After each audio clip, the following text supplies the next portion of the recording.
Hello, नमस्कार.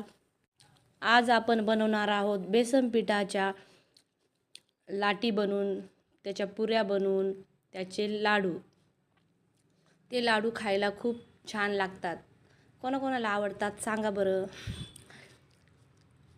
त्याचे पीठ मळून त्याच्या पुऱ्या करून ते तेलात किंवा तुपात तुमच्या आवडीनुसार त्या तळायच्या. त्या बारीक त्याचे तुकडे करून त्याला मिक्सरवरून बारीक करून भुगा करायचा आणि 1 तांब्या पाण्यामध्ये जसं 2 किलो बेसनचं पीठ असलं तर तुमच्या आवडीनुसार साखर टाकायची आणि त्याचा पाक बनवायचा.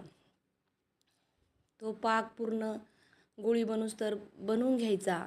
तो पाक बनल्यानंतर त्या पुऱ्या केलेल्या त्याचा आपण मिक्सरवरून त्याचा भुगा करायचा आणि तो भुगा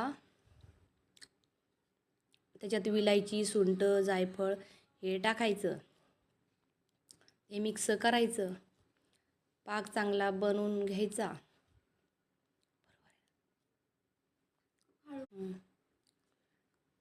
पाक पूर्ण झाल्यावर ते आपण पुऱ्याचं बारीक मिक्सरमधून काढलेलं ते मिक्स करायचं. त्याला मिक्स करून कालून घ्यायचं. त्याला चांगलं मिक्स करायचं. मिक्स झाल्यावर मस्त त्याला एकजीव करून घ्यायचं. मिक्स करायचं त्याचं चांगलं एकजीव झाल्यावरती त्याचे एक एक असे छानपैकी लाडू बनवायचे.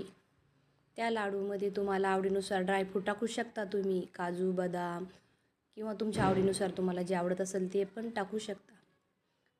काजू आणि त्याचे तुमच्या आवडीनुसार आकारानुसार छोटी साईज, मोठी साईज असे लाडू बनवू शकता. एक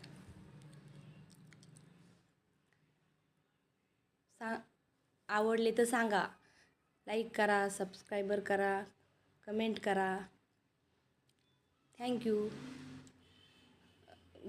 पाडव्यानिमित्त तुम्हाला शुभेच्छा.